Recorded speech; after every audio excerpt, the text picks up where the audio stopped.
Assalamualaikum warahmatullahi wabarakatuh. Jumpa kembali di channel Sunyi Sepi.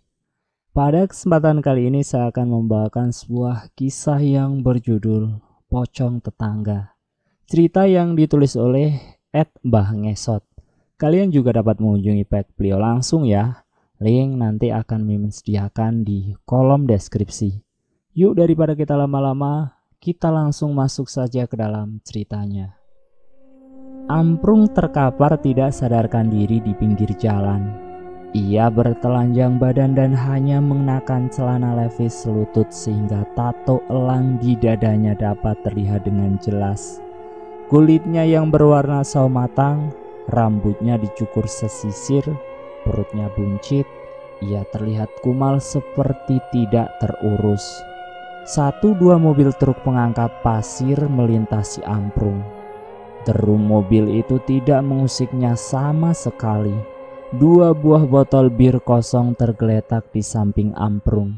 Kedua kakinya nyeker, entah raib kemana alas kakinya itu. Semalam memang menjadi malam yang panjang bagi Amprung. Dia kalah berjudi di pasar Kliwon dan dibuang begitu saja oleh sopir truk di pinggir jalan. Amprung memang seorang penjudi berat.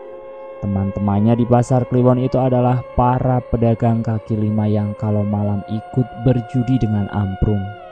Nasib Amprung selalu buruk. Ia lebih sering kalah ketimbang menang. Seperti tadi malam, usai menjual cabai hasil curian dari kebun tetangganya, Amprung langsung pergi ke pasar Kliwon untuk bermain judi dadu. Awalnya Amprung sempat menang. Uangnya bertambah berkali-kali lipat. Sayangnya dia malah kembali kalah dan semua uangnya ludes. "Uang kau sudah habis, mau gimana lagi?" tanya Kohar, pedagang ikan lele yang ikut berjudi. "Ya Amprung, sudah sana pulang." Sukarta si bandar judi yang juga berprofesi sebagai pedagang sayuran mengusir Amprung sambil tertawa. "Sebentarlah bang, aku masih mau main nih." Amprung masih penasaran. Dia yakin kalau terus bermain, ia akan menang. "Ya, main pakai apa?" Kohar meledek Amprung. "Yuk pasang," ajak bandar. 5 orang melemparkan uangnya pada papan dadu. Saat muda bermain judi dadu ini. Ketika bandar sudah memberi aba-aba untuk bermain, para penjudi tinggal menaruh uangnya di atas papan yang bergambar butiran nilai dadu, semacam gambar pada kartu gaple. Amprung bengong saja melihat mereka bermain. "Sebaiknya kau pasang nomor 6, saran Amprung pada salah satu penjudi. "Lah, diam kau." Dia tidak mau menerima saran dari sang pecundang. Setelah satu permainan selesai, Amprung melirik Sardi, temannya yang satu kampung. "Bung, aku mau ngutang uang dulu sama kau," bisik Amprung. "Yang minggu lalu juga belum kau bayar, Prung," ucap Sardi dengan kesal. "Ini yang terakhir, aku janji pasti bayar kok." Dengan terpaksa Sardi meminjamkan uangnya. Amprung kemudian berjudi kembali. Sialnya dia tetap kalah dan semua uangnya harus habis. Amprung akhirnya menyerah. Dia rasa cukup untuk malam ini. Dan kini saatnya ia harus pulang. Tapi teman-temannya Amprung tidak membiarkannya pulang. Mereka malah mengajaknya minum bir gratis. Bir murahan itu mereka beli di pinggir jalan. Amprung mabuk berat. Salah satu temannya sengaja menjahili Amprung. Ia ditelanjangi dan dinaikkan ke atas truk pengangkat beras, lalu paginya sang sopir truk membuang Amprung di pinggir jalan. Dari kejauhan seorang sopir truk menyadari kalau ada orang yang sedang tertidur di pinggir jalan. Sopir itu membunyikan klakson saat melintas di depan Amprung. Seketika saja kepala Amprung bergerak. Ia akhirnya sadarkan diri. Amprung mencoba untuk bangkit. Dari kejauhan ia mendengar sayup-sayup suara dari speaker masjid. "Innalillahi wa inna ilaihi roji'un, telah berpulang ke rahmatullah." Tiba-tiba sebuah mobil pickup melintas. Suaranya mengganggu pendengaran Amprung. Entah siapa yang meninggal, Amprung juga tidak tahu sekarang dia sedang ada di mana. Yang jelas ada satu hal yang membuatnya senang. Kebetulan sekali ada orang yang meninggal.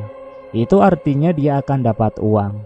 Sudah menjadi hal lumrah kalau di suatu kampung ada yang meninggal, maka setiap orang yang ikut mensolatkan jenazahnya akan diberi uang sedekah.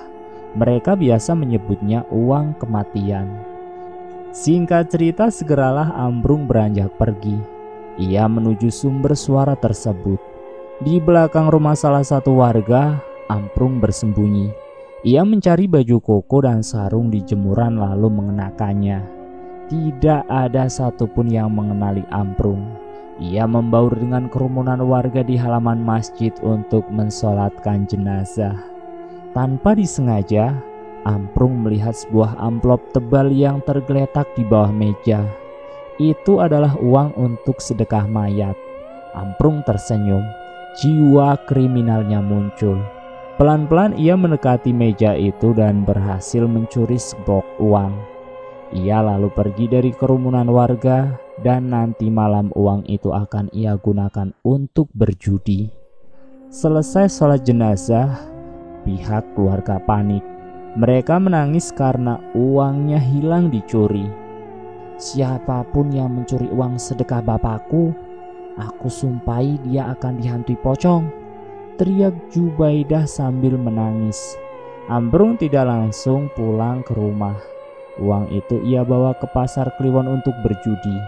Dan lagi-lagi ia kalah. Semua uangnya ludes. Dia bahkan ngutang lagi kepada temannya. Jangan pulang dulu lah, kita mabok lagi Prung, ajak temannya. Enggak ah, kalian tega sama aku. Amprung menyingkirkan lengan temannya dari pundaknya sendiri.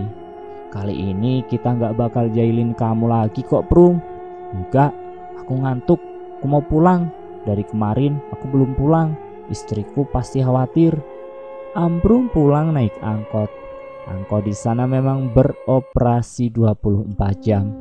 Kebetulan ia menaiki angkot yang sepi penumpang. Sepanjang perjalanan Amprung mencoba untuk mengobrol dengan sopir angkot. Tapi sopir itu hanya menjawab singkat-singkat saja seperti sedang malas diajak bicara. Saat melintasi perkebunan bambu, dari kaca belakang angkot Amprung melihat banyak orang yang sedang berdiri di tengah jalan. Anehnya walau angkot yang ia tumpangi terus melaju, bayangan itu tidak mau hilang. Aneh. Amprung menggelengkan kepalanya. Amprung perhatikan bukannya semakin menjauh, bayangan itu malah semakin mendekat. Pak, ada orang yang ngikutin kita pak, kata Amprung kepada sopir angkot. Mana uang saya? Bukannya menjawab, si sopir angkot malah minta uang. Uang? Amprung menoleh ke arah kemudi. Amprung berteriak. Ia terkejut melihat pocong di kursi kemudi. Ia kemudian lompat dari angkot lalu tersungkur ke aspal. Kaki dan lengannya berdarah. Angkot tadi berhenti lalu perlahan berjalan mundur mendekati Amprung yang masih kesakitan. Angkot itu mendekat. Amprung bangkit lalu lari sekuat tenaga. Sesekali ia menoleh ke belakang. Angkot itu terus mengejarnya. Ada sebuah jalan kecil di sebelah kanan.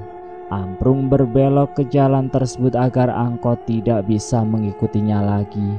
Setelah berusaha mencari jalan pulang dengan menyusuri perkampungan, Amprung akhirnya berhasil sampai di rumah. Ia menggedor-gedor pintu dengan sangat keras. Nafasnya tersengal-sengal. Sesekali ia menoleh ke belakang karena takut ada pocong yang mengikutinya. Tika, buka pintunya Tik. Tidak lama kemudian pintu bersuara bertanda ada seseorang yang membukakannya. Kemana aja sih pak? Tika masih mengucek matanya yang ngantuk. Ia geram dengan kelakuan suaminya itu. Tanpa menjawab, Amprung menerobos masuk. Tika heran dengan tingkah suaminya itu. Jangan-jangan ia dikejar-kejar warga lagi lantaran karena ia maling. Kamu kenapa pak? Maling lagi? Tika menghampiri suaminya. Udah jangan banyak omong, tutup pintunya. Amprung malah balik marah. Tika menggelengkan kepala sambil bercak kesal. Rasanya ia tidak sanggup lagi hidup bersama lelaki itu. Dari dulu tabiat Amprung tidak pernah berubah, senang maling dan berjudi. Selama ini yang menghidupi keluarga malah si Tika. Ia berjualan nasi uduk di SD Negeri Sukaresmi tempat anaknya bersekolah. "Pak, itu siapa di luar?" Tika mengintip dari balik jendela. "Tik, jangan diintip," desis Amprung. Tika beranjak menghampiri suaminya yang sedang terbaring ketakutan di atas sofa butut. "Dia ngeliatin rumah kita terus, Pak. Aku nggak bisa lihat wajahnya, samar gitu," kata Tika. Amprung menarik lengan istrinya ke kamar. Di sana ada anak perempuan mereka yang sedang tidur pulas. Pintu kamar itu lalu dikunci rapat. "Uangku." Seseorang mengetuk jendela kamar diikuti dengan rintihan minta uang. "Pak, kamu maling uang siapa?" "Setan mah, uang setan." Amprung mengerutkan dahi, tubuhnya bergetar. "Hah? Setan? Kok bisa?" Tika heran, kaca pintu kamar mereka masih diketuk. "Aku mencuri uang sedekah orang yang meninggal, Tik," bisik Amprung. "Bajingan kamu, Pak. Jangan-jangan itu uangnya Pak Rusdi."